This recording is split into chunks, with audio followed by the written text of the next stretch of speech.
Kia ora koutou. Ko Peter Dickens, toka wekawa. My name is Peter Dickens. I'm the Chief Executive of the Prostate Cancer Foundation in New Zealand. I'd like to welcome you here tonight. I'll just start sharing my screen.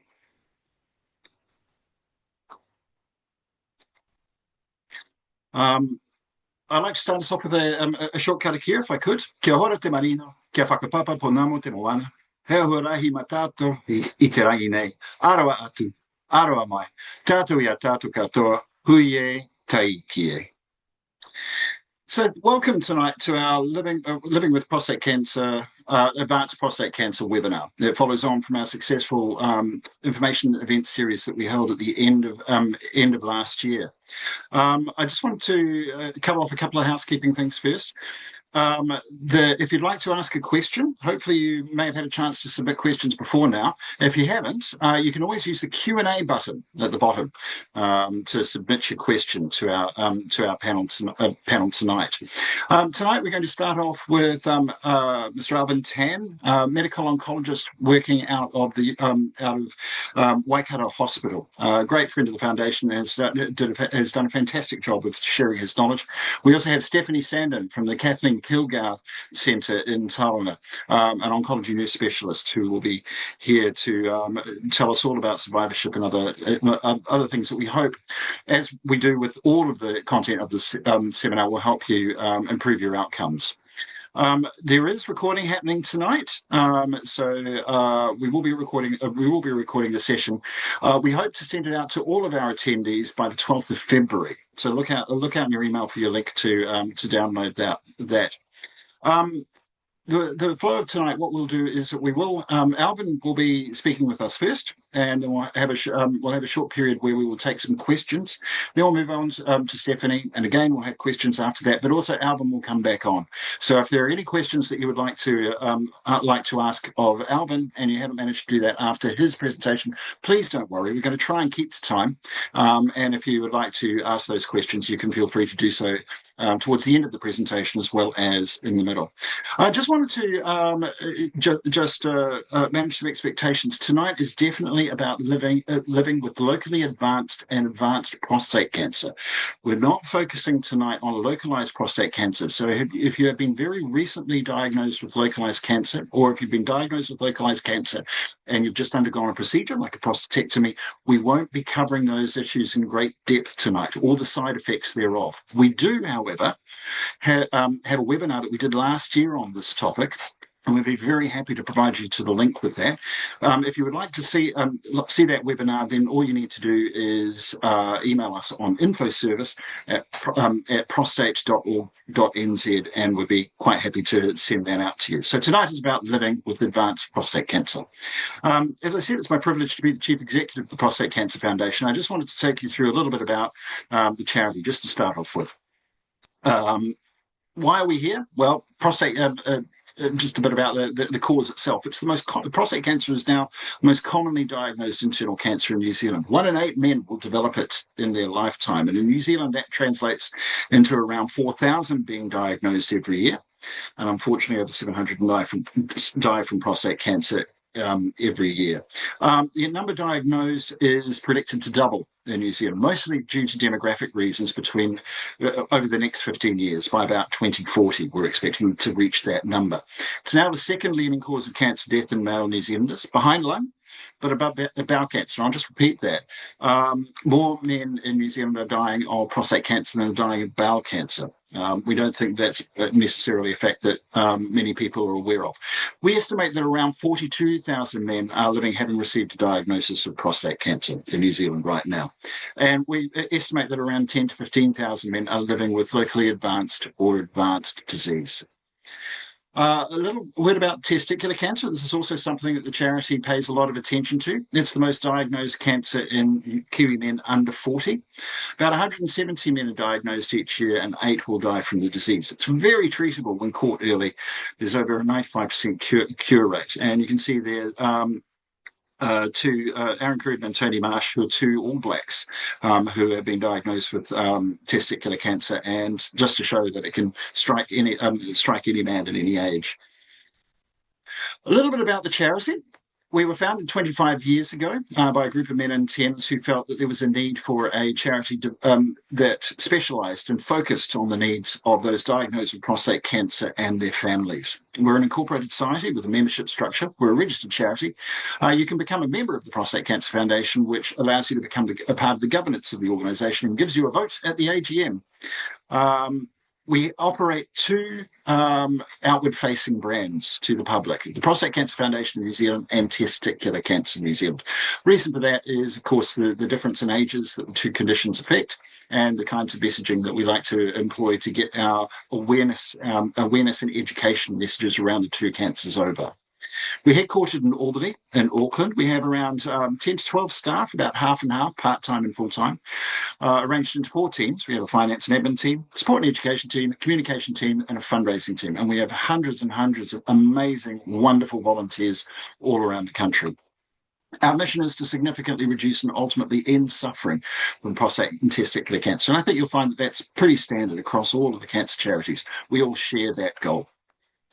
We do this through focusing on 4 main areas: support, education, advocacy, and research. And just to take a quick scamper through all of those, our support services, if you have received a diagnosis of prostate cancer, then you are eligible for all of these support services, and they are all free. We have an information service that's nurse-led. You can get in touch with it on 0800 66 0800, toll-free from anywhere in the country, or indeed you can contact it by email on infoservice@prostate.org.nz. As I said, we have 45 in-person support groups around the country. We also have over 25 prostate exercise programs around the country, and we developed the prostate exercise program to provide tailored exercise classes to those that are that have been diagnosed with prostate cancer, are going through treatment for prostate cancer, or are post-treatment for prostate cancer. It's one of our fastest growing services. It's incredibly popular. We also provide support by email through our prostate cancer patient empowerment program. It's an email-based survivorship program that looks at mental health, nutrition, exercise and activity. And as I say, it's delivered by email to your inbox every morning. We also provide peer support where we connect prostate cancer patients with others that have been through the experience before. Often that can be the best kind of support. We also have Rainbow Blue. The experience of LGBTQIA people with the health system is quite different, and particularly those that have been diagnosed with prostate cancer have different questions and require a different kind of support. That again is a peer support program where we connect members of the Rainbow community up with others that have been through prostate cancer to provide vital support, reassurance, and more. We have an online support forum that you can register for through the website. You can submit questions. We have about 600 or 700 people registered for that forum, and there are posts every week on different aspects of prostate cancer. It's a great place to get information from. We also have health professionals that contribute to that forum as well. One of our newest services was developed in response to the amount of emotional distress that there is out there for people diagnosed with prostate cancer, but also their families. It's called the Prostate Cancer Foundation New Zealand Counselling Service. Our delivery partner in that service is Southern Cross Wellbeing Partners, and the idea is that we can connect you with a registered counsellor for free counselling from Kaitaia through to Invercargill. It has been a very popular service, which is just testament to how tough it can be if you're going through a diagnosis of this disease. We also provide grant support in a limited way for those people who are doing it a bit tough. Sometimes as a result of their diagnosis, we provide support for some unfunded allied health needs, such as continence products and erectile function support. That's through our allied health grant, but also for those people that are doing it really tough, we do provide some limited support for household costs, and that's through our welfare grant program. With Testicular Cancer New Zealand, again, our support services there are slightly more limited. We have the information service for testicular cancer patient. We also provide a counselling service for them. We do welfare and allied health grants for this group, and also we are developing peer support and an online forum to help those patients and family who are going through testicular cancer. We do a lot of education and outreach. We attend literally hundreds and hundreds of events each year, raising awareness of prostate cancer, telling those at risk what they need to look out for, and also providing information to those that indeed have been diagnosed or maybe going through treatment. We go to health expos. We reach out to schools, agricultural field days, and AMP shows. We attend a lot of workplaces, and we have a network of over 50 education ambassadors around the country that provide really informative presentations whenever we're asked to organisations and community groups, particularly during Prostate Cancer Awareness Month, which is in September. We're also hard on the heels of government to make the changes that they need to make in order for prostate cancer patients and testicular cancer patients to get better outcomes. There's a lot that we could be doing better as a country. One of our main asks is around prostate cancer screening. There's a lot of work to do before New Zealand can have a prostate cancer screening program, and the essential first step is for New Zealand to undertake pilots of prostate cancer screening. As you may know, there is no prostate cancer screening like there is for breast, cervical, and bowel cancer. We think that this is a situation that urgently needs to change and that the government needs to move immediately to start pilots of prostate cancer screening based on the PSA test as soon as possible. We also could do better on treatments. There are a lot of treatments that overseas in taxation-funded healthcare systems that are considered standard of care. For instance, robotic surgery. You would have access to robotic surgery in Australia, for instance, in the public system if you were diagnosed with localized prostate cancer. We think that should be the norm here as well. Again, there are other issues like access to MRI. Not only about half of men have access to an MRI following their PSA test result in the public system. There's been great advances in radiotherapy, and at the moment, a lot of those advances are only available in the private system in New Zealand. We believe that should expand for more public patients to have access to those. And the big one, which is modern medicines. Many of you will be aware of all of the controversies regarding pharmac and New Zealand's approach to funding medicines. We spend about $1 for every 3 that Australia spends on medicines for its population. And in the case of prostate cancer, there hasn't been a new prostate cancer medicine funded by pharmac for advanced prostate cancer in over 10 years. This urgently needs to change. We're not alone in this. Many of the other cancer charities are fighting the same kinds of battles. And lastly, rehabilitation and support. There's a lot that can be done in the rehabilitation and support space following treatment. We don't believe that New Zealand does enough. We feel that it's one of the reasons why the Allied Health Grant has to exist. We think that there should be more rehabilitation and support funded in the public system for those who've gone through treatment for prostate cancer. We also provide research and study grants. We have funded a lot of high-level research into the workings of the disease, the impacts of various enzymes and molecules that will lead to breakthroughs in 10, 20 years' time. But we're also really interested in funding those advances that are going to have practical impact on patients in the next 1 to 5 years. So we go out there quite a lot and we ask for healthcare professionals and others and university academics to provide us with research grants. And we're very proud to have just passed the $1 million mark in investments into research.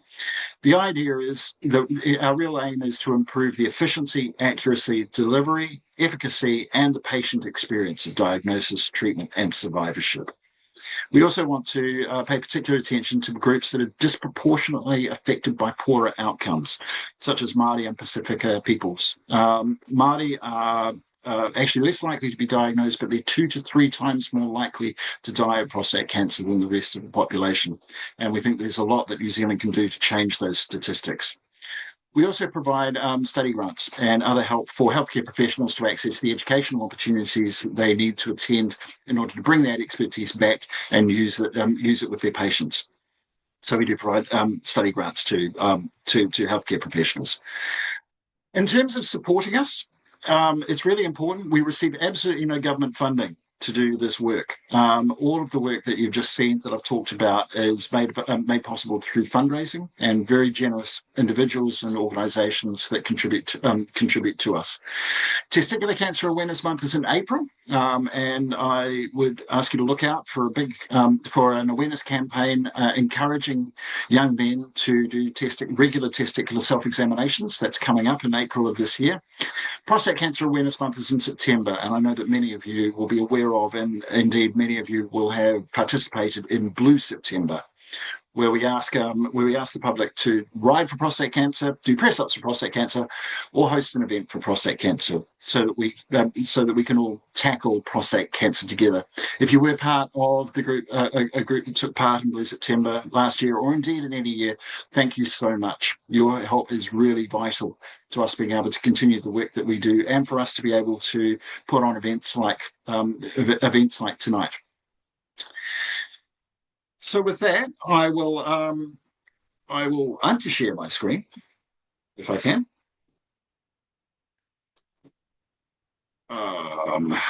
And hopefully I'm okay. So I believe I've successfully unshared, which is great. No, I'm not. Okay, let's try again. Now we're back. Okay. What I'd like to do now is hand over the presentation reins to Alvin Tan, medical oncologist out of Waikato University. He's an absolute mine of knowledge. We're very, very proud to have Alvin be with us tonight and to pass on what he can to everybody in the hopes that we can all achieve better outcomes for those living with advanced prostate cancer. Alvin. Thanks very much, Peter. I'm just going to try and share my screen, obviously, and see whether that works or not.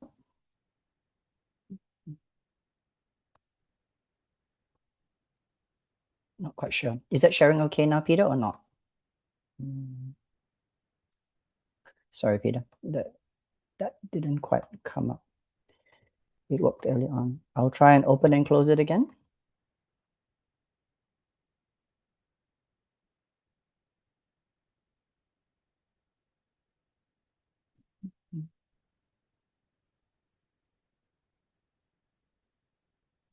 There we go.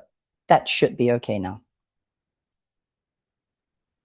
So, good evening, everybody. My name's Alvin. I'm a medical oncologist based at Waikato Hospital in Hamilton. I also practice at Salutis Care, which is a private oncology center in Hamilton as well. I've got a special interest in genital urinary cancers, including bladder, kidney, and particularly prostate cancer. So this evening, I'm going to focus a lot more on what we call systemic treatments for advanced prostate cancer and a little bit in locally advanced prostate cancer. First up, though, what's the difference between me, a urologist, and a radiation oncologist? First of all, a urologist is a surgeon who likes to cut things up. So he removes the prostate usually and the surrounding lymph nodes in some cases. A radiation oncologist is a doctor who specializes in giving high-dose X-ray energy that targets the prostate and surrounding lymph nodes. And we also use that in the advanced setting, trying to treat areas of symptomatic sites of disease for pain relief, for example. And finally, myself as a medical oncologist, I use medications such as injections, tablets, and intravenous medications to try to starve or poison the cancer, or in some cases to harness the repair system in the body. Upfront, what are the stages of prostate cancer? There are early stage or what we consider localized prostate cancers. This is usually where the urologist or the radiation doctor has the biggest role to try to cut out or to give radiation for curative reasons. We have what we call the locally advanced stage, where the prostate cancer is actually in the prostate, but potentially in the surrounding lymph nodes. And you hear different terminology for it, but it technically is considered stage 4 when the lymph nodes are involved. But very much if it's within the pelvis, this is still what we would hope to be a curative or really good local control is the goal. Unfortunately, though, we've also got metastatic setting whereby the cancer has spread outside of the pelvis into the bones or other organs. And historically, that's when the medical oncologist has been involved in the beginning. So in that early stage, as I mentioned, surgery radiation is probably the best treatment. In the locally advanced setting, commonly we would consider using radiation with hormone treatment in injection forms to try to treat the cancer. And in the last stage is where, as I mentioned, I tend to be involved, although we sometimes get the radiation team involved as well to help with things. Now, historically, when men are first diagnosed in the advanced setting for prostate cancer, typically the mainstay of treatment is with what we call androgen deprivation therapy. And you'll be very well used to the names like goserelin or Zoladex. Historically, men would be on that for quite a long time. And unfortunately, when they finally no longer respond to these hormone injections, we call that castrate resistance. That is a stage where historically the medical oncologist got involved to consider things like chemotherapy and also considering a medication called abiraterone, which was one of that medication that Peter mentioned before, which was about 11 years ago that we got funded for that medication called abiraterone, but only in the castrate resistance. What's changed in the last, I would say, 5 to 7 years is that rather than waiting for the cancer to no longer respond to these hormone injections, we consider using these treatments early on. Chemotherapy is a funded line for treatment in the early metastatic setting. However, abiraterone still needs to be self-funded at this stage. So I'm going to talk about a few of the systemic treatments. The mainstay is androgen deprivation therapy. So this is just really encompassing a lot of different medications, either tablet form or injection form. The idea is that prostate cancer, at least initially, utilizes testosterone as a signaling system in the body. It tells the cancer cells to grow. When we use a medication like Zoladex, for example, which is the most commonly used, it basically turns off the switch in the brain that regulates the production of testosterone from the testicles. But by switching off that switch from the brain, eventually there's no production of testosterone. The downside to Zoladex is that initially there might be a flare of testosterone. So that's usually why we sometimes use a tablet called bicalutamide or cyproterone. This is kind of a weaker signal blocker. It just temporarily tries to block the signals getting to the prostate cancer itself. There is a medication called degarelix, which is an injection form of a medication very similar to Zoladex, but it's actually what we call a direct antagonist, which is a direct blocker. It actually helps prevent the flare of testosterone and can be very useful sometimes in settings whereby maybe the cancer is in a very dangerous situation in the spine, and we don't want the cancer to flare initially because that would put pressure on the nerves coming out. Now, this medication, unfortunately, is expensive. If you had to self-fund it, it's about $700 to $800 a month, but it's available. The mainstay of treatment that we have historically was actually chemotherapy. Chemotherapy essentially is medications that try to poison or starve anything in the body at any stage. But with docetaxel chemotherapy, which is mostly used in prostate cancer, the premise of this is basically they may well be what we call building blocks or railway tracks in the cells itself, that over time, for cells to grow, they have to meet in the middle and then they will split in half. When we use chemotherapy, those railway tracks don't actually work. So they break up or it freezes the growth of the cell itself. And by doing that, actively growing things in the body, including prostate cancers, get stuck and they die off. However, chemotherapy isn't a perfect treatment. It doesn't know what's good, what's bad. It just affects things that grow very quickly. So the side effects are things like hair loss, mouth ulcers, diarrhea. Your blood counts can go low, so there's a risk of infection, and you can get peripheral neuropathy, which is numbness and tingling of the hands. Chemotherapy is given as an intravenous form in this setting. It's usually given once every 2 to 3 weeks as what we consider a cycle. In the early setting of what we call castrate sensitive, when men first get diagnosed, we usually give up to 6 cycles of chemotherapy. So that's about 4.5 months. In the later setting, though, if let's say men have become castrate resistant, it's actually more open-ended, and we actually give it ongoing as long as it can be tolerated and as long as chemotherapy actually is effective. But typically, most men stay on it for about 4 to 6 months before we start needing to think about good long breaks. What are good reasons to consider chemotherapy, or who are the best candidates that will benefit from it? In the early setting, we like to target or consider in patients who have what we consider large volume disease, meaning cancer that's gone to multiple sites, lymph nodes or bones. And the reason for that is that when we look at the trial results, these are patients who get the most benefit from chemotherapy in trying to prolong life. Historically, as I mentioned, in castrate-resistant setting, chemotherapy has been used, but the survival gains are very modest in this later setting, and that's really a reflection by the time cancer has grown, unfortunately, or has become resistant. Even if we try to hit the cancer quite hard, the benefits last for a shorter period of time, over months, I would say. Whereas if we use it early on and you measure the gain, it can be in the long months or even short years of difference or benefit.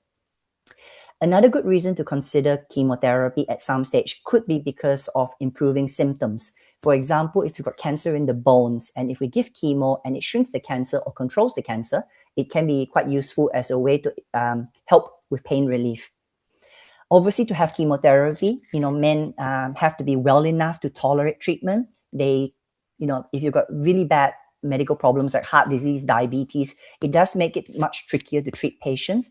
Age isn't a barrier. So I personally have treated patients in their 80s with chemotherapy and they've been fine. But it's about a general, a performance status, or what we call general frailty, that comes to a decision together in the clinic.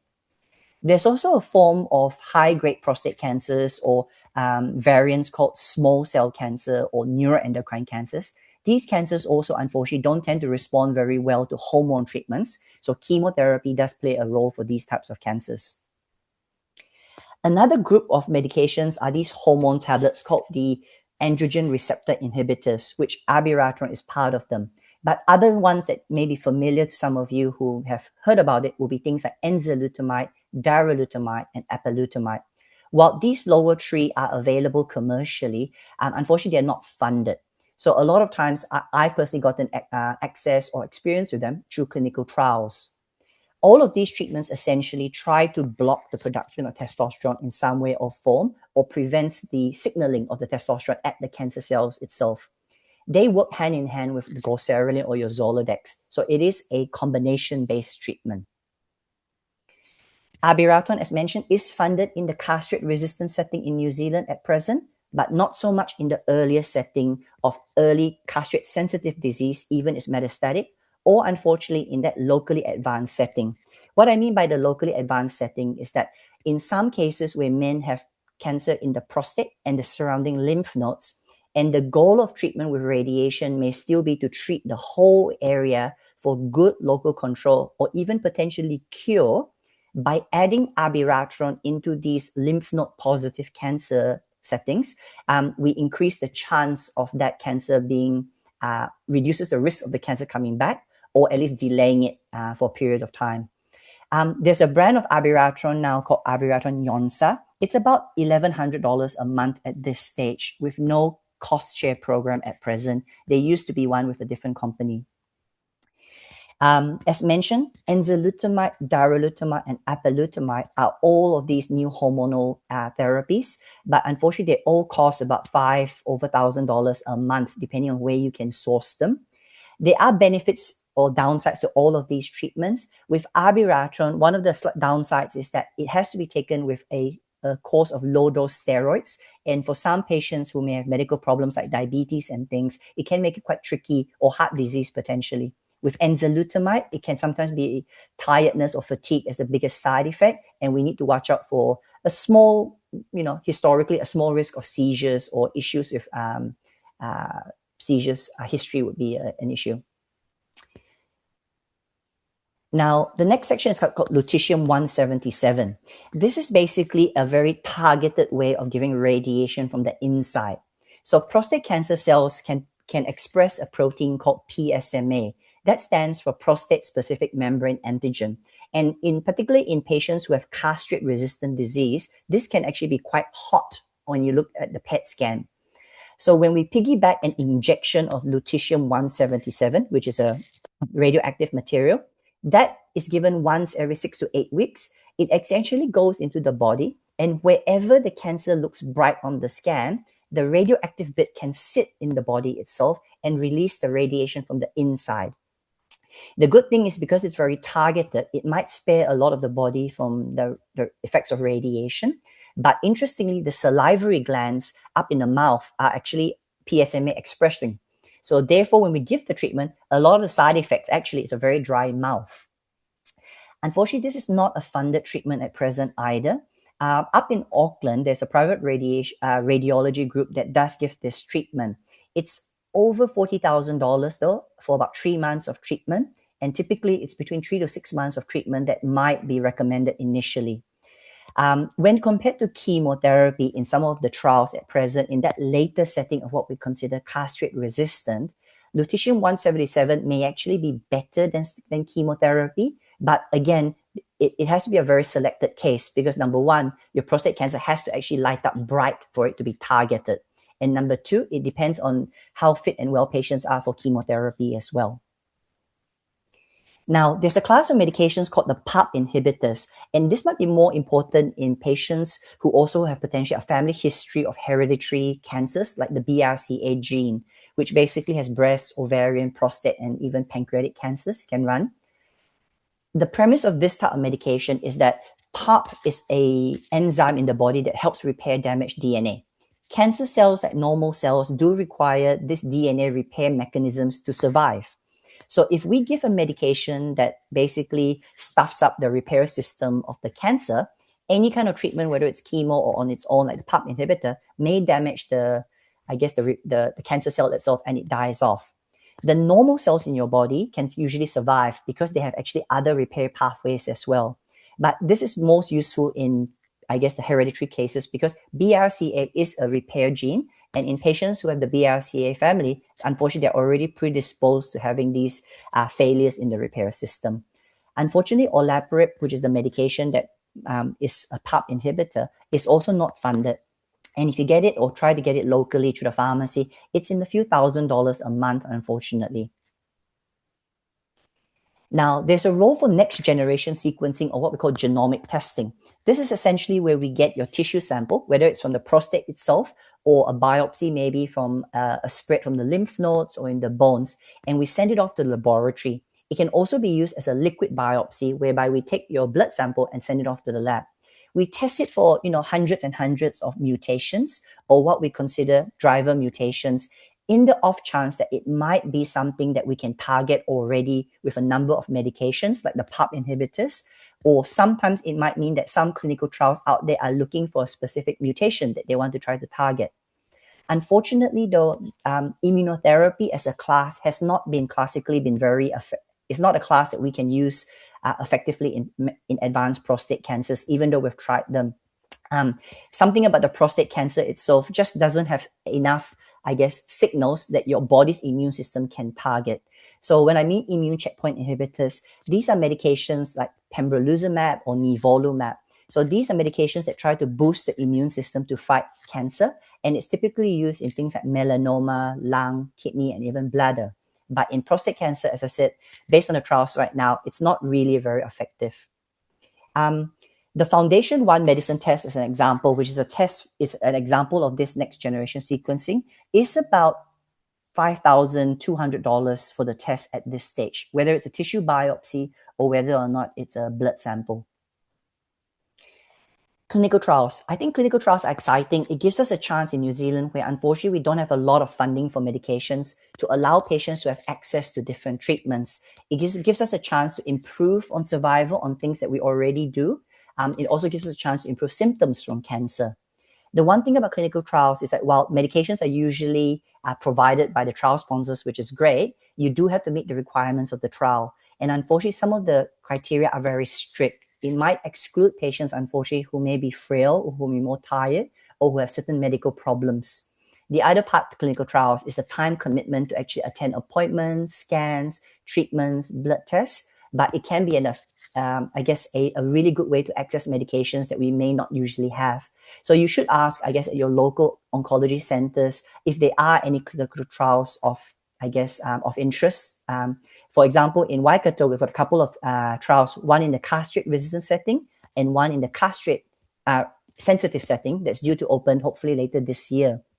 It's essentially using one of those medications I mentioned called enzalutamide, and everybody gets that, but it's also testing for an experimental side to things as well to see whether we can improve on enzalutamide. So I've got some really quick questions from some prostate cancer patients that have come up from previous talks, which I'll quickly run over.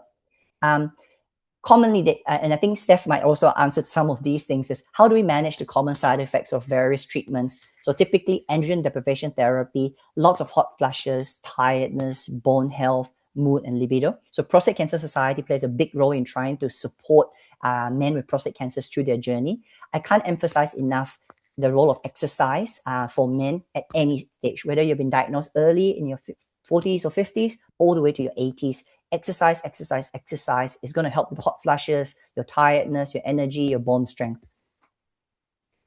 Chemotherapy, I think this is very dose dependent. It depends on what symptoms come up as well, but everybody gets warned about infection risk, tiredness, exercise, again, really important, hair loss, numbness and tingling, dose reductions can help. Nausea, again, we do give lots of plenty anti-nausea medications and lots of small regular meals and fluids throughout the day. A question about how do we treat cancer that's typically gone to the bone. Unfortunately, in most cases, in about 70-80% of advanced prostate cancer, the cancer ends up going to the bones, unfortunately. The best treatment for that is actually the most effective systemic treatment. So in this case, is that if you get diagnosed with cancer in the bones, starting on Zoladex or your androgen deprivation therapy, we might recommend docetaxel chemo if it's in the early setting with lots of bone metastasis. It could be the addition of a novel hormone therapy like abiraterone if it's in the later setting, or self-funded in the earlier setting. Good effective pain medications, radiation. So as I mentioned, I talk to my radiation colleagues quite often about trying to improve pain symptoms if we can find an area of concern. And we also use medications like biphosphonates called zoledronic acid. This is an infusion once every 3 to 6 months that we give to try to strengthen the bone, to try to reduce pain, and to prevent future fractures as well. One of the downsides to the zoledronic acid is that we need to look out for the risk of poor bone healing. So if you have dodgy teeth, it's best to get it checked out before we give you these medications. Otherwise, you might be left with a hole in your mouth that doesn't heal up. It's a small risk, but it's something that we warn all our patients about. Patients ask about what does the PSA value and does it reflect the state of prostate cancer? In the advanced setting, we do use it quite often in measuring the response to treatment. So PSA is a protein that's produced by normal prostate cancer cells, but also by cancer cells itself. And it leaks into the blood, and that's how we measure it. Most of the time, 80-90%, if the prostate cancer is growing, the PSA also goes up. And that's the same thing. If if the treatment is working, the PSA falls. We would expect the cancer to also respond well. However, not all cancers express PSA to the same degree. And very occasionally, if you have one of these weird high-grade or neuroendocrine variants, they don't actually produce PSA. And we do need to use scans and symptoms to guide whether or not treatment is working or not. And coming back to PSMA PET, because that's quite, with that lutetium treatment, you require a PSMA PET to be able to use lutetium. So PSMA is expressed on most prostate cancer cells. It's actually, it's expressed a lot in the castrate-resistant setting, but it doesn't catch everything, because if the cancer cells are too small, you might not see them on the scan. And similarly, there are some prostate cancers which are very aggressive variants that will not express PSMA. PSMA PET is a bit different from what we call FDG PET, which is another kind of functional fancy CT scan that looks a lot more at using the uptake of sugar into parts of your body, which normally can reflect a cancer process, but it can also include things like infection, inflammation. Even if you talk too much and you move too much your muscles, it will look bright on an FDG PET. But more commonly, we would think about PSMA PET in prostate cancer with an FDG PET in different types of other solid organ cancers. So that probably takes me up to the end of my little section of things at the meantime. And let me, from there. So I think we've got a little bit of time for some questions, I think, if not mistaken, Peter, until Steph's session. Yes, thank you, Alvin. That was absolutely fantastic. What I'd like to do now is bring in the support network manager at the Prostate Cancer Foundation, who oversees all of our support services, Raywin Pavia, who's moderating tonight and will be presenting the questions from our attendees. Just a quick reminder to all of the attendees: if you would like to ask a question, use the Q&A function at the bottom of the screen, and Alvin has very graciously agreed to be with us until the end. There will be opportunities after this to after our second presentation to ask questions of Alvin again. But we'll take a few questions, particularly if they're particularly on the medical side right now. And just a reminder, tonight is about living with advanced prostate cancer. So not focusing on the newly diagnosed people with localized prostate cancer and treatments for that. Raven. Good evening, everyone. Thank you, Dr. Tan. That was wonderful information. So some of the questions that actually came through on our survey from our roadshows, I'm including as well, plus what the questions that have come through tonight. So there's been really lots of questions on advances in treatment for prostate cancer. But the key question that they're asking is, how do you actually find available medical trials in New Zealand? How does a person go about that? Yeah, that's a good question, Raven. The reality is that actually, even as clinicians, we struggle because we don't have a central national system for clinical trials. You would think that that would be a great idea, and we all share that wish. The problem is, I think it comes down to resourcing and the updating, the manpower required. What I will say that is in New Zealand, we are very fortunate because all the medical oncologists, radiation oncologists, we're a tight-knit community. We know when trials are open. So in our little networks, for example, in the genital urinary groups, we have our own special interest groups or WhatsApp groups that we all have. And very commonly, you will see messages, hey guys, what trials are open at your center? Because we are always looking out for our patients. So I think that the reality is that generally, if you're thinking about the advanced setting, the medical oncologist who may be involved in your care will be the best person to know what's up to date.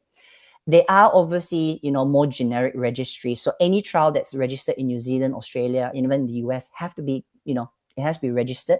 The problem about those kind of information is that it's very doctor-centric and it's very hard to tease out for patients. Is this the right trial for you?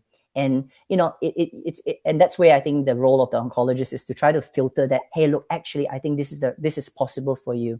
So I think that the short answer is ask your friendly medical oncologist. And we've got groups. If one oncologist doesn't know, we will always ask our colleagues around the country if there are other available trials as well.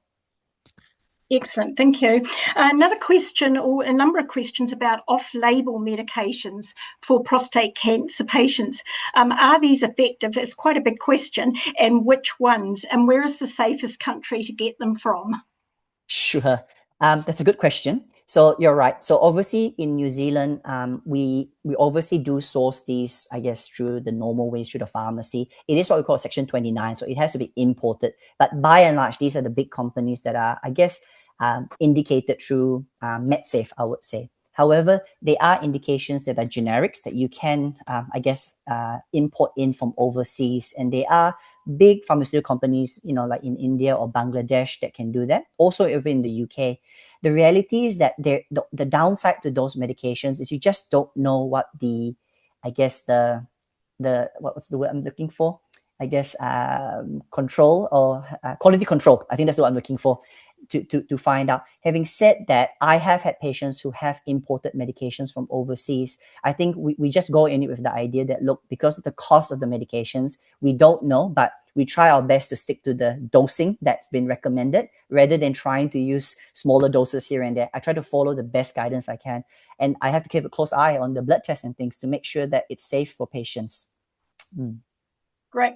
The next one is, can the use of estrogen patches be used safely instead of the usual drugs prescribed in New Zealand? You mean testosterone or estrogen? Because we don't really typically use estrogen, obviously, in prostate cancer. A little bit sometimes in breast cancers, it comes up more often. So I will have to really defer that. I've never really been asked about estrogen patches in prostate cancer, to be honest. Okay, thank you. What is likely to happen if I run out of funds to purchase Yonsa as part of my treatment regime? What are the options for this particular gentleman? So I'm presuming that with Yonsa, it's obviously in that earlier, either what we call the locally advanced setting or the early castrate-sensitive setting. That's our recommendation. In the locally advanced setting, when it's combined with radiation, it's actually 2 years of Yonsa that we recommend with the radiation. So obviously, if it's if it's 6 months, a year down the line, and you have to stop because of cost, which is a very real problem for patients, my take is that that's still better than obviously not having had it. But I've had patients that stop after 6 months, a year, and I'm okay with that. But that's a very set course. The other setting is what we call the castrate sensitive setting, where men actually are meant to stay on it indefinitely, ongoing. But in that sense, obviously, again, if patients have to stop, the injection called Zoladex is still the most important treatment in that early setting. So if it's 6 months, a year, 2 years into it, and we have to stop, as long as you continue on the goserelin and the Zoladex, that's still the best treatment. And then from then on, men will continue on it. If they eventually become castrate resistant, they can actually get back funded for abiraterone at that stage. So it's not necessarily the end of the world in that situation. Thank you, Alvin. We've got time for one more question, and then we'll carry on with the second half of our presentation. Raven. Well, this question came in a few times. Get to see an oncologist. I'm having trouble. How do I get to see an oncologist? It depends, obviously, is it radiation or medical? And also depends on don't state. That's okay. It also depends, I guess, end of the day, on at what stage of the cancer. Obviously, in men who get diagnosed in the locally advanced setting, it's very much a radiation oncologist or the urologist that gets involved. In the later setting of metastatic disease, that's the area of a medical oncologist. For a lot of men who might be on the injection alone, though, who might not be well enough to have either chemotherapy or abiraterone because of the cost, it's not uncommon for us to get the GPs to continue the injection ongoing until we see the PSA start rising despite the injection. At that stage, we would ask the GP to refer to the medical oncologist because we can talk about funded abiraterone and or chemotherapy. But most of the time, I like to try and catch them early if we can. So the short answer, it is just a referral. But it depends on the setting, because you don't want to see a medical oncologist when you first get diagnosed with early prostate cancer. I have no idea what I'm going to do to cut out your prostate or to zap your prostate. Fantastic. Thank you, Dr. Tan. That's absolutely amazing. Don't worry if your question wasn't asked. We will have another opportunity at the end of our next presentation. And for that, I'm very, very proud to introduce Stephanie Sandon, oncology nurse from the Kathleen Kilgour Centre in Tauranga, one of the best radiation oncology centres that New Zealand has. Stephanie is here to talk about that really important part about how to live well, how to optimize both quality and length of life when you're undergoing treatment for advanced prostate cancer. Stephanie, welcome. Thank you for being with us tonight. Hello. Thank you, Peter. And again, it's always a hard act to follow after Alvin. It's such a wealth of information. But again, thank you for asking me to present again. It was a pleasure to join you guys on the roadshow earlier this year. But again, my name's Stephanie. I'm the clinical nurse coordinator at the Kathleen Kilgour Centre here in Tauranga. And I know there might be a few people tuning in that possibly have had treatment with us at the KKC or are aware of this centre. But just to give you a bit of background about the Kathleen Kilgour Centre, it's a unique radiotherapy centre in New Zealand in the sense that although it was funded by over 100 mainly locally based individual investors, it is located on a public hospital site and has a contract with Health New Zealand with Te Whatuora Bay of Plenty population. And so we're domiciled to all those patients, but also we are privileged to have the Lakes domicile as well with urological malignancy. So we are happy to provide radiation oncology services out to about June 2031 for the Lakes District as well. And that includes Rotorua and Taupo area. And so it's a real honor to be part of that. The Kathleen Kilgour Centre was created in 2014 for the express kind of purpose of providing this public service. And 90%, and actually more recent statistics is over 90% of our patients that we treat are publicly funded. We do offer a very small kind of private service, but again, to note that we do not differentiate in regards to technique or treatment options between our public and private cohort, which we find is also a very unique kind of model of care here in New Zealand. So I guess tonight, I just wanted to kind of theme this talk about kind of really taking charge of your health when we have people living with advanced prostate cancer. Having really good clinical management and lifestyle choices do play a very crucial role in your overall health outcome. In this presentation, I'll try to explore kind of how kind of patient management, meaning kind of being a CEO of your own health, taking control of your nutrition, how important physical activity and mental health can help reduce our risk, possibly even slow our progression of our prostate cancer, and maybe also improve your overall outcome. All of these factors together are very powerful tools in managing your side effects and also enhancing your quality of life during and also after treatment. So when we talk about clinical management, I talk about kind of working together with your, your team. And that includes not only your medical oncologist, your radiation oncologist, and also your primary care team as well. So remember, your care is a team effort. Radiation and medical oncologists really manage your cancer treatment. But as Alvin mentioned before, your GP really will kind of look after your overall health.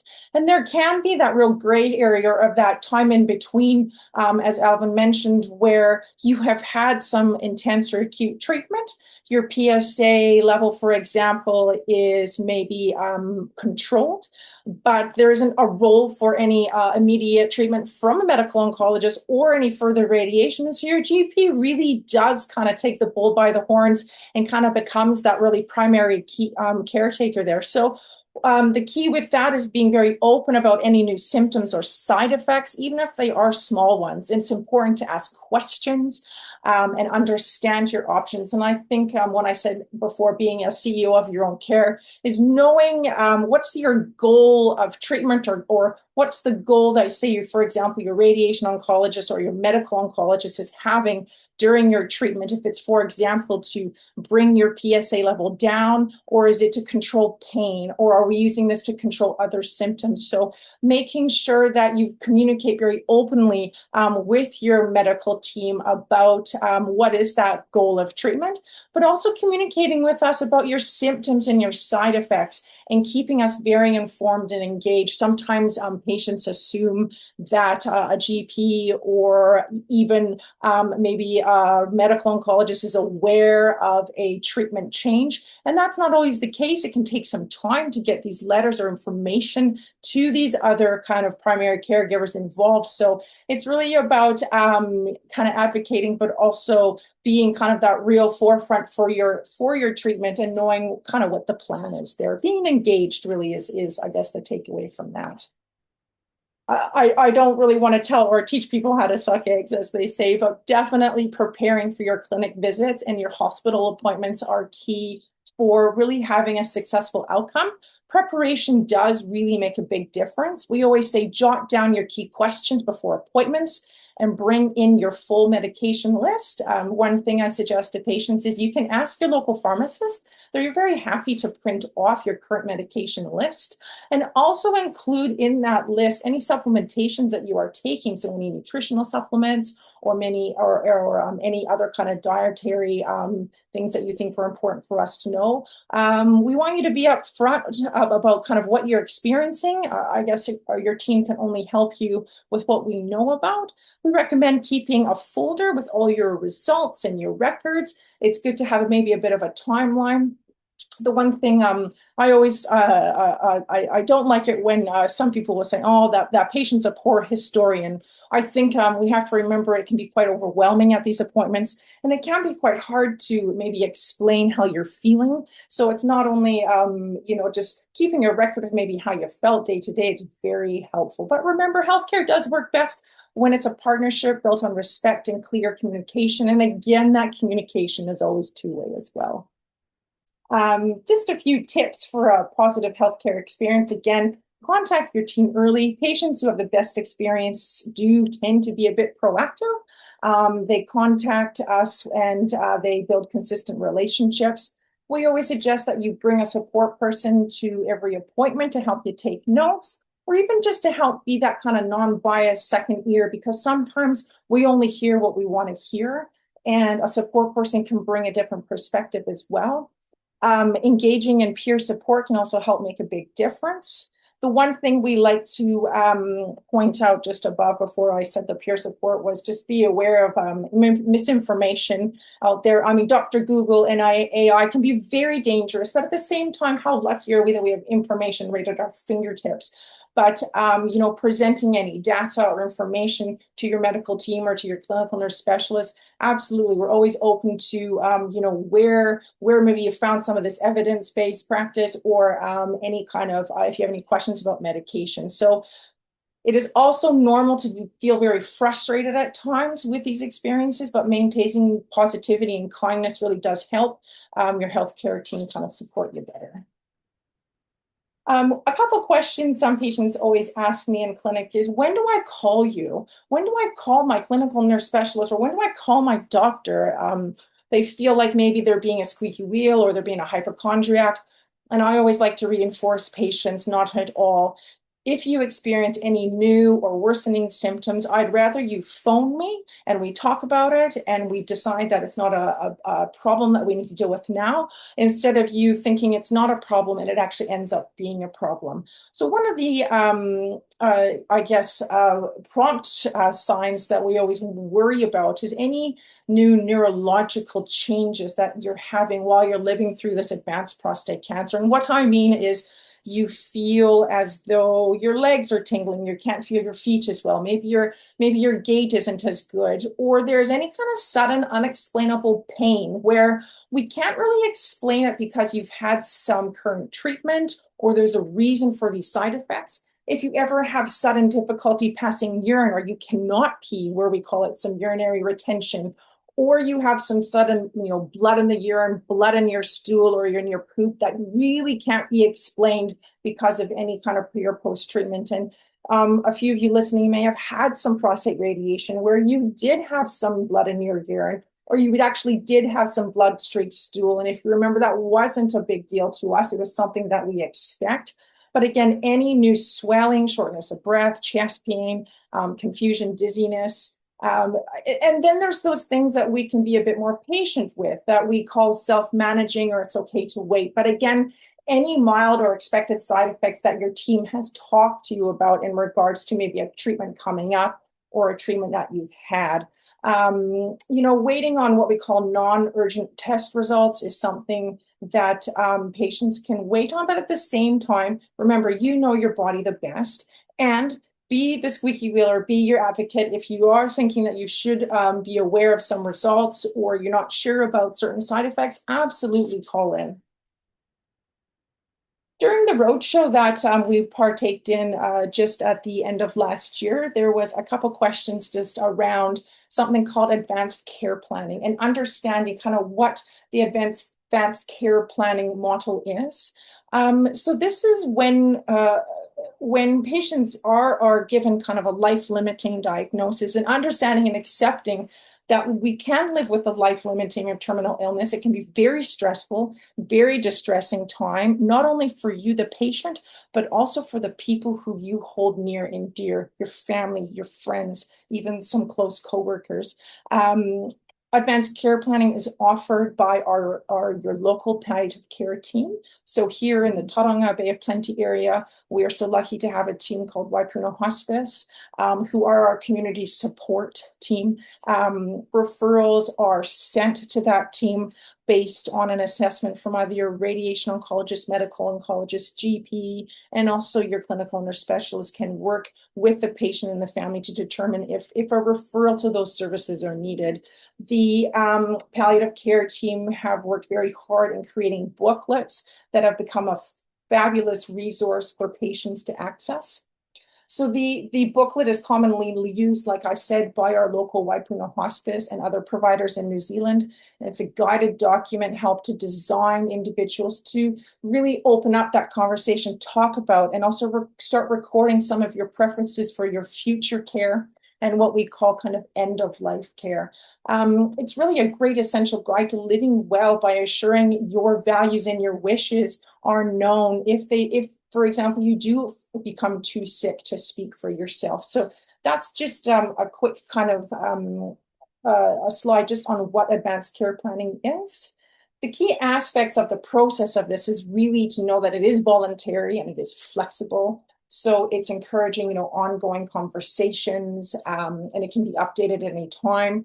They encourage support from your family, your caregivers, and it is very collaborative. So this booklet and this document can be done alone. It's often done with support from your GP, from your nurses, and then from the palliative care team staff as well.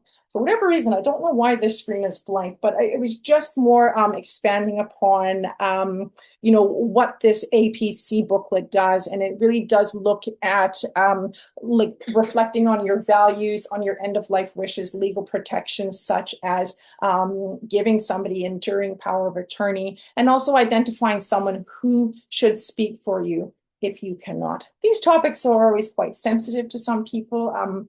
It's one of these things that I do have conversations with patients about, and it can be very difficult, but these are things that when we have a cancer diagnosis, full stop, I think it does bring up a lot of these kind of emotions. But another topic that came up on the roadshow was a couple patients were wondering if assisted dying was legal in New Zealand. And I just wanted to quickly touch on that the End of Life Choice Act of 2019 is the law that makes assisted dying legal here in New Zealand.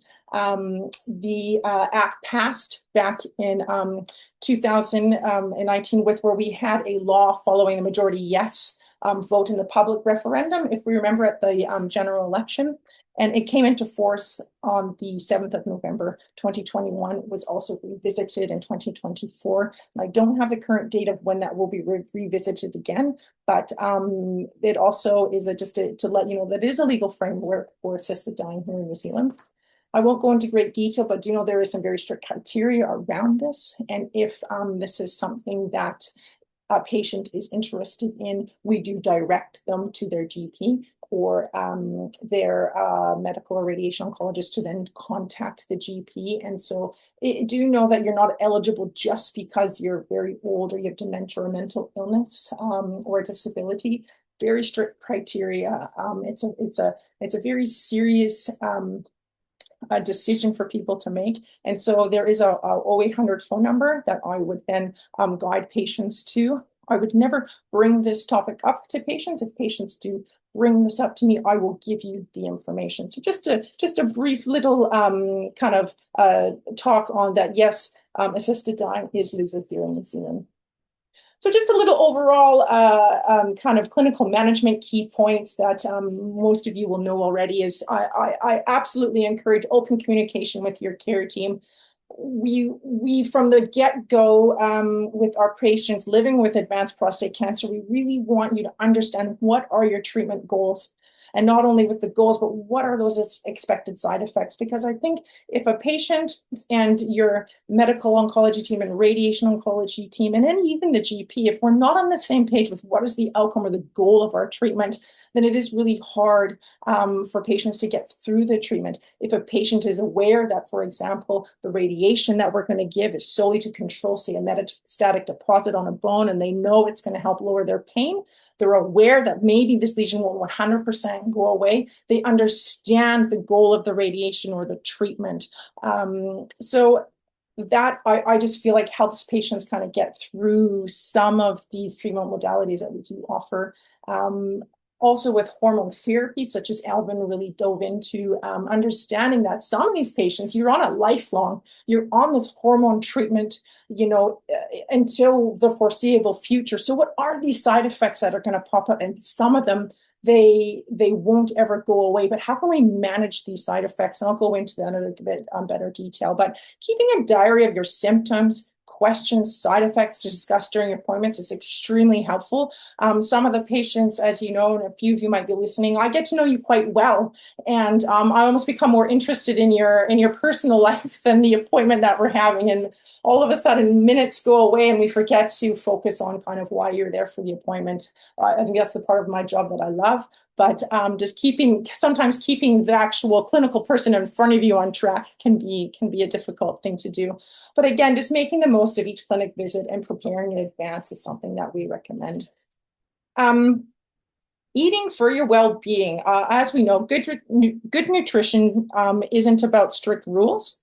I like to say it's about balance and sustainability. So do know that nutrition does play a really good or key role in supporting your health and treatment tolerance. Small, consistent choices over time do make a big difference. And if we can focus on nutrition in a sense of nourishment, balance, and enjoyment, not just restriction. And, even small daily choices do add up. Think progress, not perfection. The goal is to fuel your body so you can live well and feel well throughout treatment. So at the top here, we are looking at kind of focusing on what we call plant-based diet, but that doesn't mean, vegetarian. Some patients go, oh my God, I just can't eat vegetables. It means plants are the star of your plate. So vegetables, particularly ones that are the cruciferous subtypes, so vegetables like your broccolis, your cauliflower, your kale, and your cabbage, do have protective compounds that support your body's natural defenses. It's interesting because sometimes I'm sure I have people listening right now. They go, oh my God, you told me not to eat those while I was on radiation treatment. And so in that in between, when you're not having active treatment where we don't need a particular bowel emptied of stool and of gas or a bladder in a certain position, enjoying those cruciferous vegetables, such as those ones, are quite beneficial. Fiber is another great thing that supports our healthy digestion. And also there is some data out there that shows that it may help with our hormone balance. And I guess the rule of thumb is just try to aim for color and variety. Half of your plate vegetables, a quarter whole grains, and some nice lean protein. So really make it colorful. When we're talking about proteins, high intakes of red and processed meats in particular have been linked with increased health risks, including inflammation and some cancer. So not only prostate cancer, but there is possibly some data out there showing the links to bowel cancers as well. I'm not saying here that you need to eliminate these things, but I just want you to enjoy them occasionally rather than daily. So if you're somebody who loves a daily sausage or bacon, I would say, could we limit this? Could we try maybe having it 3 times a week and then go from there going 2 times a week and then maybe 1 time a week? I recommend that we include more fish, more beans, lentils, even some tofu. My son doesn't love it either. I trick him and I say it's chicken. But when we include some variety other than just kind of our real processed meats, if we can go for lean cuts and try cooking them slightly more gently, so steaming, baking, grilling, trying to avoid frying and some of our omega-6 oils, and charring them on the barbecue is something that they recommend as well. There's an interesting food, which is our lycopene-rich foods. Lycopene is one of the key nutrients linked with prostate health. There's actually quite a bit of data on this. You'll find the lycopene in red and pink fruits, especially in our tomatoes or watermelons. But interestingly enough, it's the cooking of the tomatoes that will release more of the lycopene than the raw one. So the lycopene is the antioxidant that supports the prostate and heart health. So combining these lycopene foods with a little bit of our healthy fats, such as olive oils, can help our body absorb it more effectively. So one example sometimes I'll give is a nice piece of sourdough bread with avocado. Roast some tomatoes in a pan, drizzle some olive oil on it, salt and pepper, yum. So there's just a little pairing or a little kind of idea. But stewing our tomatoes, we're kind of in the season where our tomatoes are really starting to be harvested in our gardens. Will, just cooking it does enhance that lycopene absorption. On the last roadshow as well, there was a couple questions asked just about a couple studies looking at dietary nutritional supplements. And so last year at ASCO, which is the American Society of Clinical Oncology, specifically in the Genitourinary Cancer Symposium, it was held in San Francisco. I didn't attend this, but just through myself and my medical director, we did a little bit of research. And I think that 2 of the studies that some of the patients were referring to was one to do with these phytochemical rich supplements with probiotics, and also a study that looked at taking fish oil with the dietary intervention, and this was called the CATFISH 3 trial. So I'll just quickly touch on these trials. So the first one is in the Journal of Clinical Oncology, and it was presented by Dr. Robert Thomas. He's a professor, consultant oncologist at Bedford and Addenbrooke's Cambridge University Hospitals in the UK. And he presented the results of a randomized, double-blind, placebo-controlled trial. This is another caveat. I'll say if you're very interested in when we start reading evidence-based practice, just even for yourself to understand some of these terms and what it means when we talk about randomized trials, placebo, double-blind. These are terms that you might get a bit confused about. But long story short, he was looking at gut health and prostate cancer. So the influence of a very specific phytochemical-rich capsule plus or minus, so adding in this pre and probiotic blend and looking at symptoms and prostate cancer progression. Dr. Thomas noted or talked a lot about what we call this gut prostate axis. It's increasingly being recognized as an influencer of prostate cancer incidence and progression via its effect on what we call inflammation, oxidative stress, and immune surveillance. You might also have read some data or literature about this kind of gut brain axis. There's a lot of kind of research going on about, we think that maybe our immune system is stimulated from our small gut or from our small bowel, not initially from our brain. We used to think maybe the brain initiated the immune response, but possibly this is coming from our gut. So there is a lot of research, not only within the prostate cancer kind of umbrella, but in other inflammatory bowel disease and in other kind of, immune responses. So there are quite a lot of murine models, or when I say murine, I mean mice, rats, that have shown that improving the gut microbiome can delay cancer progression. So it's now moving from these murine studies into kind of humanized trials is the key there too. But just quickly, I don't want to go into too much detail. They took over 200 men. The key to remember in this trial was these patients are low risk disease, and they were managed on what we call PSA surveillance alone. From my understanding, none of these patients had gone through any real radical treatment instead of a prostatectomy or radiation or any chemotherapy at this stage.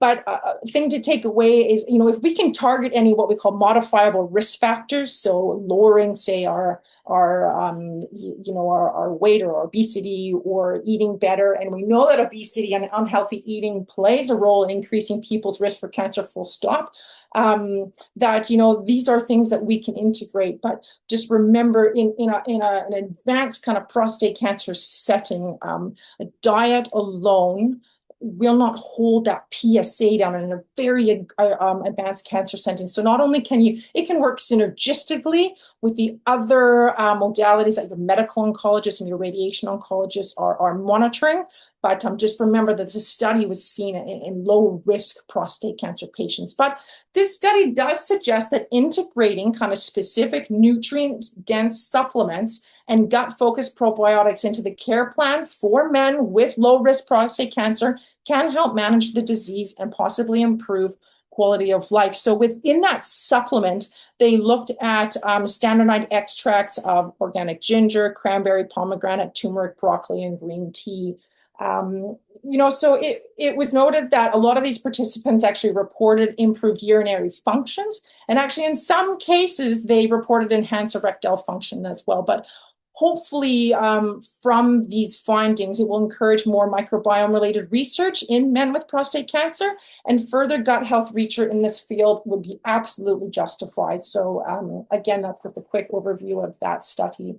The next one that was presented at ASCO was called the CATFISH-3 trial, and this was presented by Dr. William Aronson, I think is how I pronounce his name, and again, he's a professor in the Department of Urology at UCLA, and he presented this randomized clinical trial of high omega-3, low omega-6 diet with fish oils for men with prostate cancer on active surveillance. So he notes that there are 3 types of fats, saturated, monounsaturated. So in particularly, he was looking at these polyunsaturated fats. So breaking it down into omega-6, which are ones that are mainly consumed kind of in our fatty diet. So sources are your corn oils, your fried foods, your chips, your mayonnaise. And then we're looking at our omega-3s, which are healthy ones. So your sources are from your salmons and your fatty fishes, your tunas, the alpha-linoleic acid. So one thing to note is that typically in our population, this is very much American data, was showing that the ratio of patients eating omega-3 to omega-6 consumption is quite high, so at 15-1. And I had no New Zealand data to kind of compare, but I guess we could almost say we might be quite linear in that sense. A lot of us do eat a higher omega-6 than omega-3 diet. So the study investigators sought to determine if a high omega-3, low omega-6 fatty acid diet combined with taking this fish oil capsule decreased the proliferation, so a Ki-67 index score. So they looked at these prostate biopsies in men with prostate cancer, again, on active surveillance over a 1-year period. And it was a single center study. And they had about 100 men on this trial. And over the year, the what we call the intervention group, they did show a significant decrease in this Ki-67 index. So just remember this, the primary endpoint they were looking at kind of was the change in this Ki-67 index score. So this is kind of, it's a biomarker for prostate cancer, more like a marker kind of cell proliferation. So researchers did see a change from baseline to 1 year when they used the same site prostate biopsy. So the trial suggests that diet may slow cancer progression, though secondary outcomes like our Gleason grade and the PSA levels, they showed no significant differences between the two groups. So that's something I just wanted to highlight as well. So, in conclusion, looking at their 1 year kind of dietary intervention, it did significantly reduce this Ki-67 prostate cancer index score, suggesting that it may slow cancer progression in man, again, on that active surveillance, but there was no difference in our PSA seen. Again, they were relying on accurate food diaries from patients. And I do believe that there is risk reduction, by decreasing our processed food. So again, eating less omega-6. And this research does suggest the findings support, again, further investigation and larger phase 3 trials are needed. I find the area of nutrition fascinating. And if there is something that we can give patients to help slow that progression down, I know we'd all be for it. But these modifiable risk factors such as diet, and just seeing that, trying to lower our omega-6s, so our kind of high fatty oils and whatnot, it does make a difference overall. So fueling for recovery, eating during and after treatment, and I'm talking about treatment possibly through radiation or through what Alvin was talking about with chemotherapy, and even on our hormone treatment. So maintaining adequate hydration is very crucial for managing our side effects like fatigue. I always tell my patients to eat smaller, frequent meals that can help manage some nausea and a bit of your appetite changes. And protein really is key. It does support our muscle mass and tissue repair, especially when we're on this long time hormone deprivation treatment that really does lower our muscle mass. So supporting it by eating good lean protein is key. And again, any questions or if you're a bit confused, we always, tell patients to consult with a registered dietitian to kind of create a more personalized plan, and they can have some fabulous ideas as well. I don't have to remind everybody, but like Alvin said in his presentation as well, an active body just equals better outcomes. So the role of exercise during, before, after is so integral. Regular physical activity is associated with lower risk of not only prostate cancer progression, but just across our most tumor groups in general. And when I say regular exercise, I'm not asking you to go from a couch to a marathon, but I'm aiming for at least 150 minutes of moderate to intense aerobic exercise per week. So if you actually break it up, I'm asking you to do about 20 minutes a day, and that doesn't have to all be at once. You can choose to walk up the stairs and instead of taking the elevator, maybe walk to the supermarket instead of driving. So even just taking these little steps for change, incorporating strength training 2 or more days a week can help keep that lean muscle mass on. And exercise just helps to maintain healthy weight and actually reduces inflammation as well. So, you know, moving and listening to your body during in treatment, you know, start with light activities, like I said, and gradually increase your intensity. There is a little bit of a counterintuitive. You think that combating fatigue means to go to bed and rest, but there is evidence that shows that even short walks can help boost our energy levels. Weight-bearing activities help with our bone health, especially when we're on this long-term hormone treatment. So doing kind of weight-bearing activities and just physical activity overall can improve your mood, reduce your stress, and help maintain your muscle strength. A lot of patients will tell me that they feel so much better after they've gone for a walk or they've done some kind of physical fitness. And so that's more about what we call observational evidence that patients bring to me. I know Peter spoke at the beginning about the CrossFit programs here in New Zealand, and I just like to highlight them again. It's a fabulous program designed specifically for men living with the disease at any stage of diagnosis or treatment. So research suggests that exercise may help lower our chances of cancer returning in some people as much as 50%. And that stat to me is enough to make you want to do it. But, you know, like I said before, a lot of patients thought it's important to rest, but actually if we can have a more tailored exercise, it does benefit most people. So that CrossFit program runs in most places around New Zealand. If you're looking for if there's a center near you, you can email the CrossFit program at the email you see on the screen there, or even just Google CrossFit. Or if you're on current treatment and you're attending, for example, here at the Kathleen Kilgore Center, ask me. The Prostate Cancer Foundation has a fabulous flip-out card that has all of the support groups on there, and their information is on there as well. There's no cost involved. Just the one thing they ask is that you do register formally, so the trainer does know that you're there, I think, to make sure they have enough space for you as well. The other program that Peter talked about at the start was just the Prostate Cancer Patient Empowerment Program.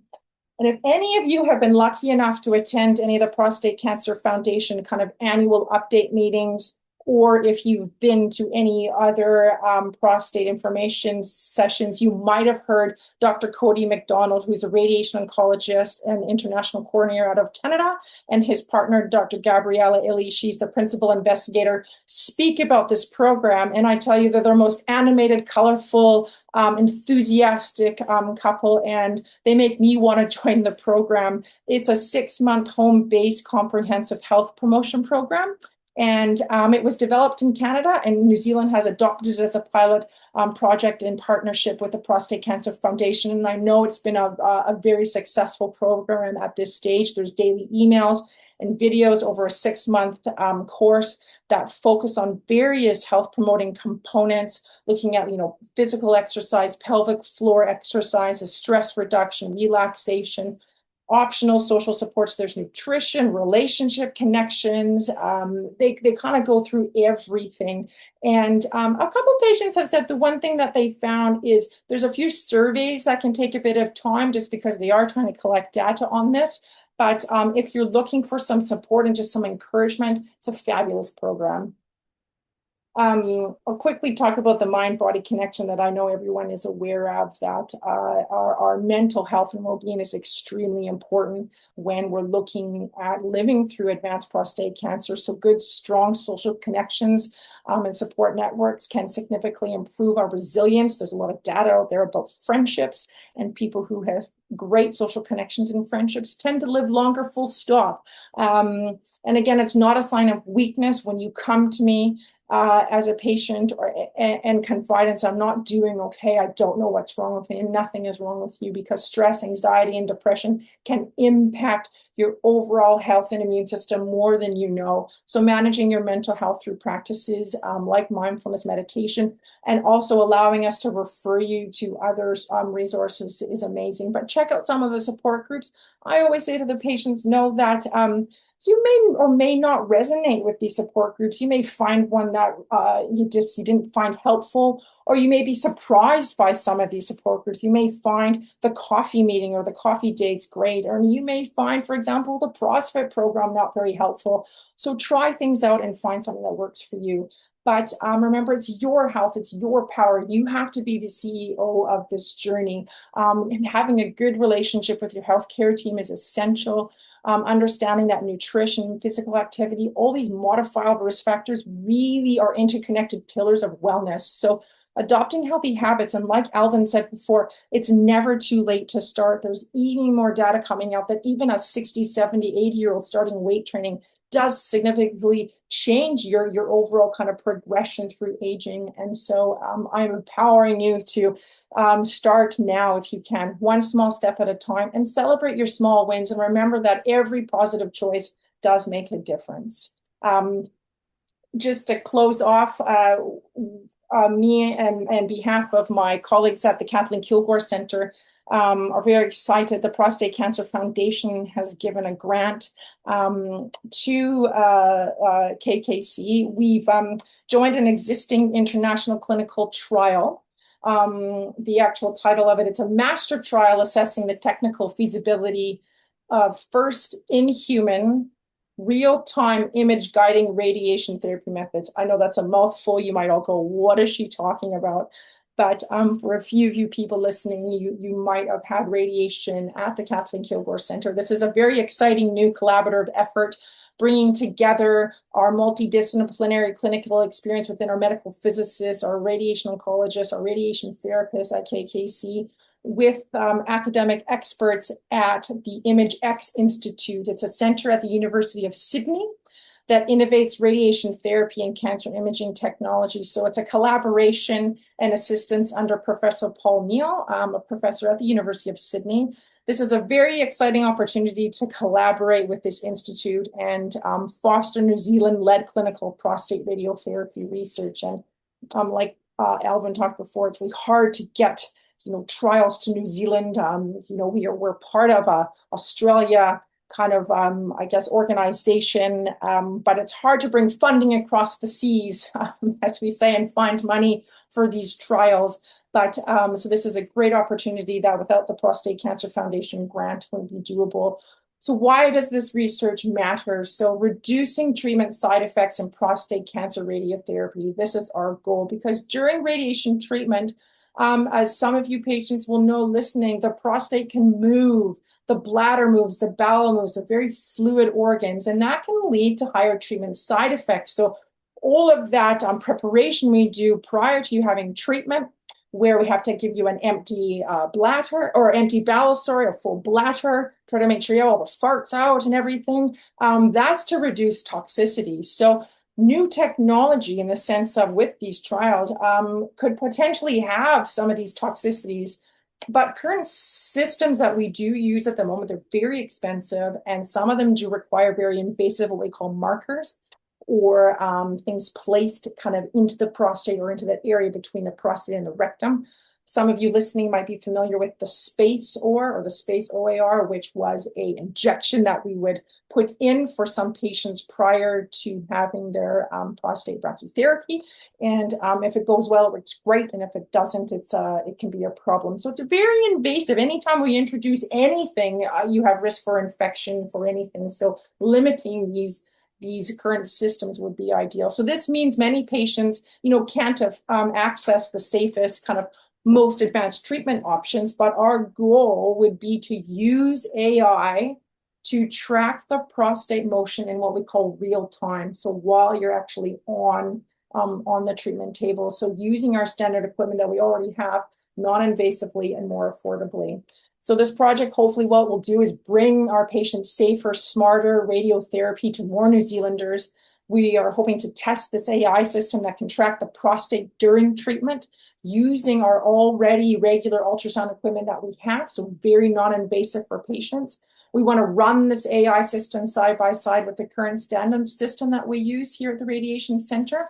And we also are hoping to collect some real-time prostate motion data from 30 patients. And this will be a world first data set if we can do this.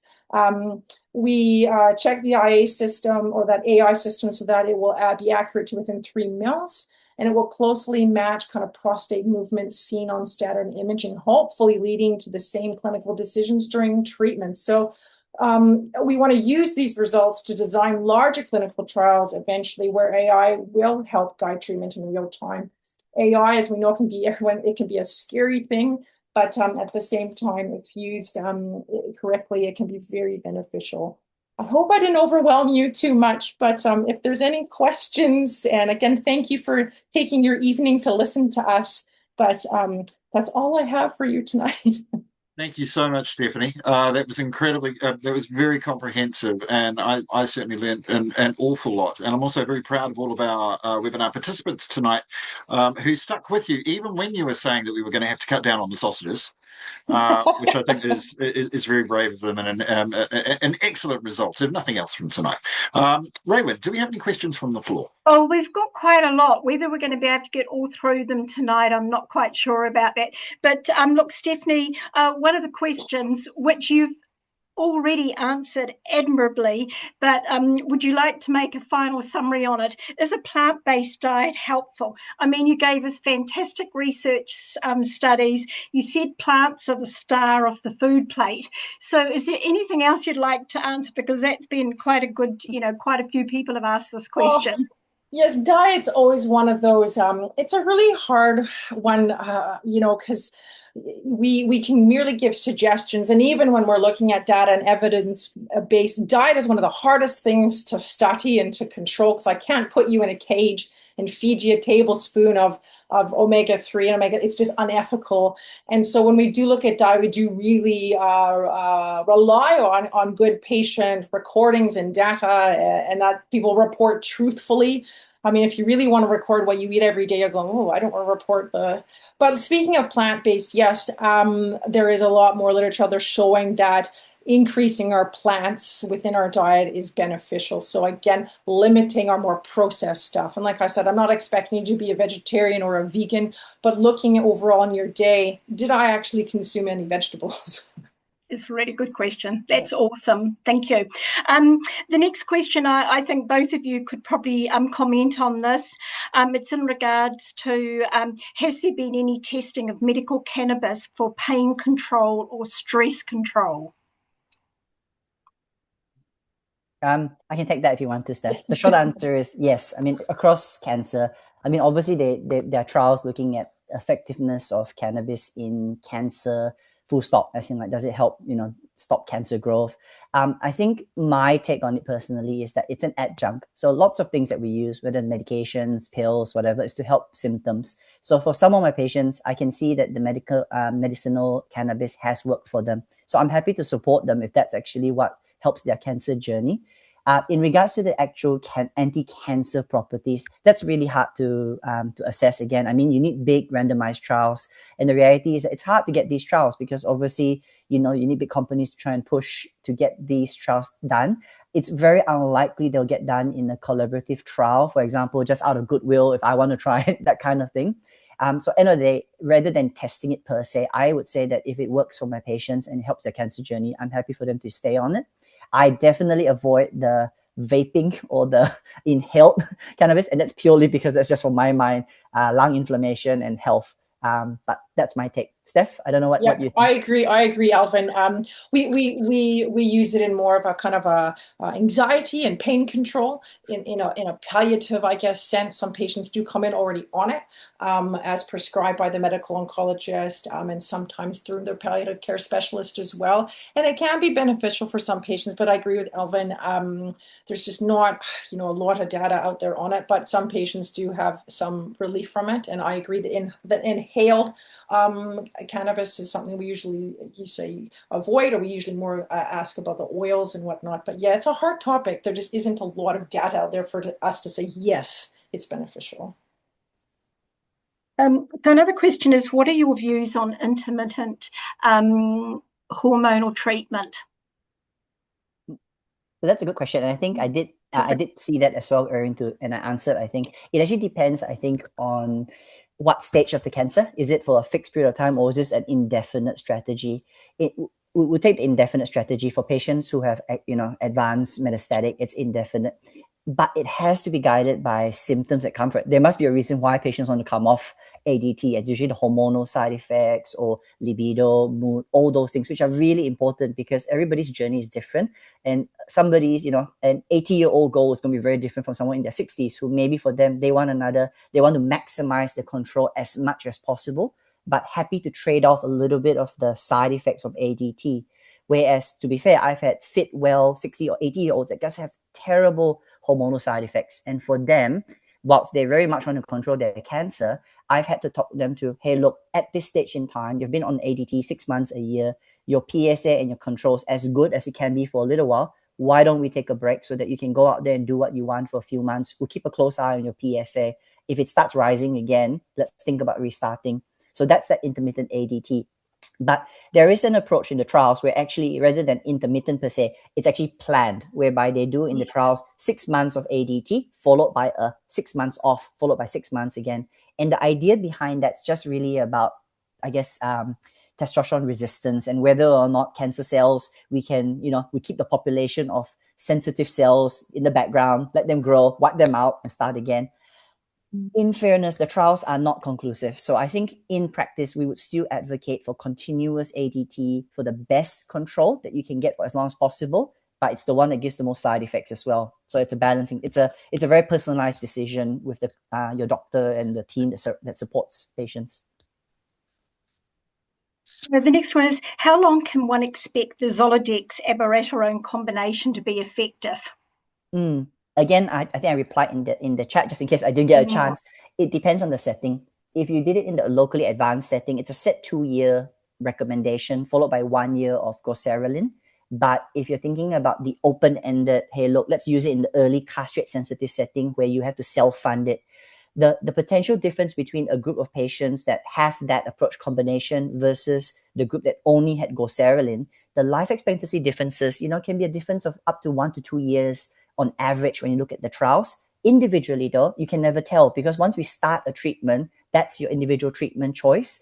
But we know that more men benefit from combination treatment early on. Obviously, in the castrate-resistant setting, we know that obviously it's more effective as well, but the gains of survival are shorter. It's usually measured in the months to longer months of benefit when you use it late in the piece, whereas early in the piece, it works longer, but it also means you're exposed to the side effects of treatment longer as well. There's another on regards high intensity focused ultrasound as a treatment option, which is available in the UK. What does the future look like for that, the men seeing that here in New Zealand? Short answer is obviously that's a very local way of treating. It's high intensity focal ultrasound, if I'm not mistaken. Yeah. So it's just a very local way of giving treatment. I mean, it kind of joins the class of things like cryotherapy, where you freeze the prostate, or radiotherapy or stereotactic. So these are all very localized treatments. I think they all have their benefits. There are obviously costs and side effects to it. I think cryotherapy, the ones that patients have gone, the good thing, I guess, is very local with hopefully minimal side effects and sometimes sparing. But sometimes it's also the location of the prostate cancer that will guide it, because if it's somewhere very central, you're not going to be able to do that because you're probably going to damage your passing of your urine and things like that. So there's a lot of factors. Cost-wise is always going to be a big thing, obviously. So short answer is I think it's unlikely to roll out in the public system. But in the private setting, there may be interest, particularly if they can show it's cost-effective and safe. I think right now, again, it just joins a group of so many new technologies have increased. I mean, yes. Radiation's a very evolving field whereby we used to give weeks and weeks of radiation. Now we're doing hypofractionated within short weeks, or if you do stereotactic or cyberknife or whatever, you're down to days of radiation. So technology is evolving. So you may have seen this already in the questions then, Dr. Tam, but around Forte Health being the first to perform Barrigel procedure in Christchurch, and obviously it seems to be available over in Australia in the public system. Do you know if this will be rolled out in New Zealand or not? I'm not sure. It might. It's a bit of a crossover with what Steph said, actually. It's just basically a technique what we call spacers, basically. So from the radiation side, usually when you want to treat the prostate, there are nearby bowel loops and things nearby. You just want to make sure that you can give enough space so that by giving high dose radiation, you don't damage the surrounding tissue. So I don't do a lot of it, but my understanding, it's just another different technique that you would use rather than the typical space or that Steph was mentioning that KKC I think uses. But rather than using that injectable spacer, the trial that Steph was talking about is actually trying to not do anything invasive. It's to time the radiation to match when things move around. So I think it's just one of these ones again that it's just another way to improve things. But yeah. But I don't think it's going to come out anytime soon as well. I must confess. I mean, No, my understanding, my understanding is that these, because it's to be fair, a lot of these procedures from a patient point of view, I will say it's actually really great because it's very, short course treatments. But from I guess from a public health system point of view, because it requires a lot of organization, for example, anesthetics, a special room to do the procedure, nursing and things, it actually requires a lot more rather than, I guess, even radiation treatment. So I think that all takes into context when we're thinking about rolling out a public funded form of treatment. How many more questions are we able to go with, Peter? I'm just aware of time. Some of them are quite personal, and so I might actually get them actually answered individually. I think we have time for another 2 or 3. Okay. This one is quite an honest one up front, saying that they found that it's quite depressing how far behind we seem to be in New Zealand. Are you able to please tell us what should the gold standard be for treatment? That's quite an involved question, I would imagine. I was gonna if it's question about do I have a wish list of medications I want, I think that's a very different question. In all fairness, I think in New Zealand we need a form of a novel hormonal therapy, whatever agent that we can get in the early metastatic setting or in the locally advanced setting, whereby I guess in my mind we can make the biggest impact in long-term, I guess, control and survival of cancer. Obviously, the other treatments I mentioned in my talk about lutetium, self-funding, they are great to have, but they're probably not the most important upfront. It would be great if I can get them as well, but just by having that would be great.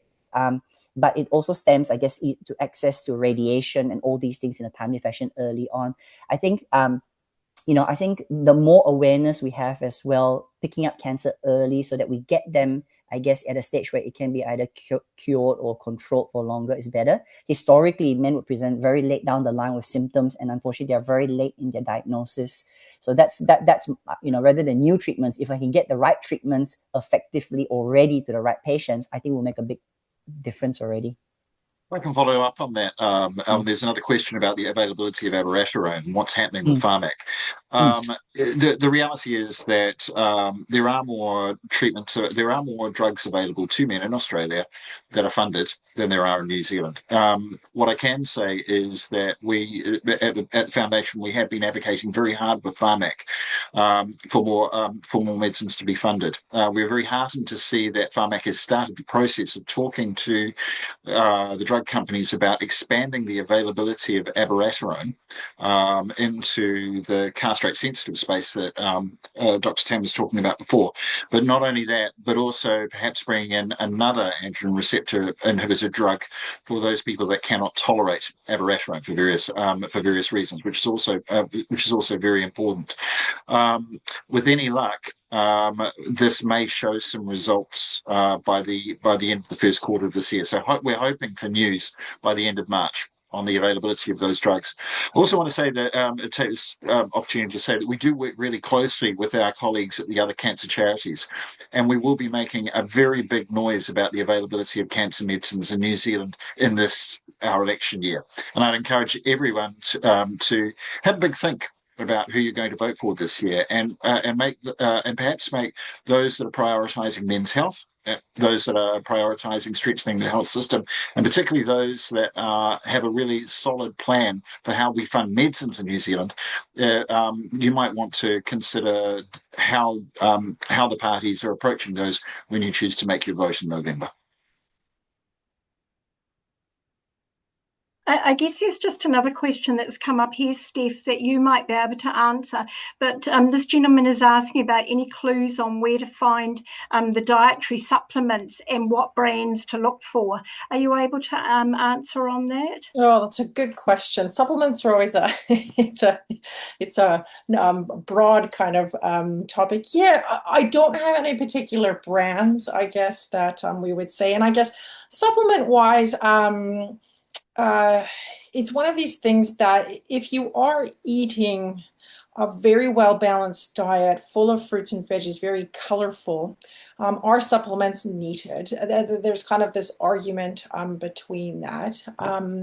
Supplements are things that while you're on active treatment, for example, I'll use radiation, it is something that if you are on anything that has an antioxidant kind of property to it, we ask patients that they hold it or stop it a week or two before, because a lot of these antioxidant kind of medications, they're protecting cells. And so when I'm giving or when we're giving radiation, I'm actually trying to not protect cells. I don't want cells protected, full stop. So I don't want cancer cells protected. And unfortunately, I don't want any of your healthy cells protected either. So if you're on or about to endure any treatment that way, we usually steer away patients from supplements. There are certain things that can enhance, maybe a high, looking at vitamin D, and even that phytochemical supplement that I did mention from ASCO, where they looked at, there's some data on turmeric and its anti-inflammatory properties, more in kind of our inflammatory bowel disease kind of element, but looking at green tea extracts and things like that, possibly. I always caution patients again, you can spend thousands of dollars on these things, and are they beneficial overall? Possibly not. If you can gain a lot more of your nutrition from your diet, from the actual food, is something we recommend. But unfortunately, I don't have any particular supplement or brand that I would recommend. I just don't. Alvin, do you have anything to add? An over-the-counter men's multivitamin with vitamin D. That's all I would vitamin D, advise yeah. generally, vitamin D or a men's multivitamin, and that's helpful. I agree with Steph. I think the dietary intake's probably where I probably focus more. Like, what's your general intake? If you've got enough fruits, vegetables on the plate, you don't need really a lot more supplements.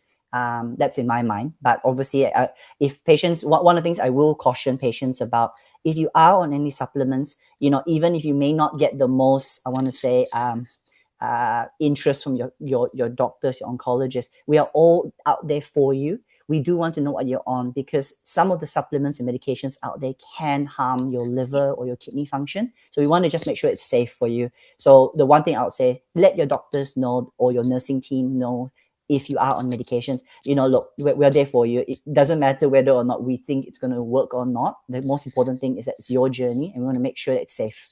I agree. And there's so much exciting data coming out about some of these diet and nutrient-based stuff that is very exciting. And I think if it becomes beneficial, it would be a pretty amazing thing to look at.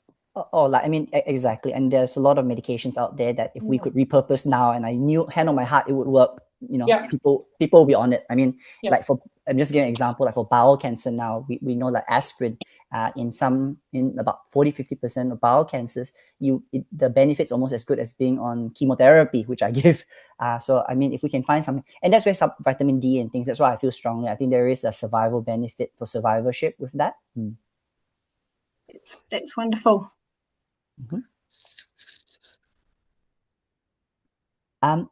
Quick question, Raymond. I did answer a few of those individuals' questions. I appreciate they did reply. Just wondering, are the patients able to see those directed answers to them? Because obviously it was a bit more directed to them. I wasn't quite sure. Yes, my understanding is that we'll be able to see those. Is that correct, Peter? And we'll be able to actually send those out. Yes, I believe so. Yes. I think this is a good point to say thank you so much to our two presenters tonight, Stephanie Sanders and Dr. Alvin Tan. You've been absolutely amazing, and you've given us such a comprehensive overview.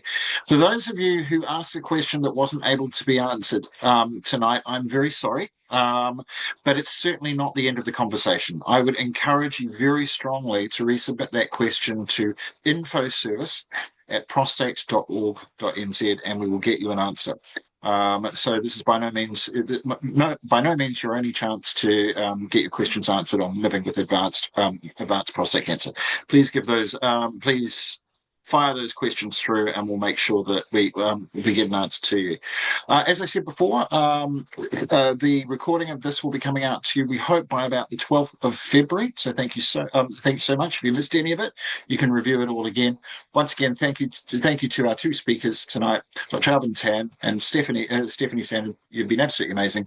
Thank you for giving us your time tonight, and also thank you to you out there who have come with us on this journey of this webinar tonight. On behalf of the Foundation, thank you very much.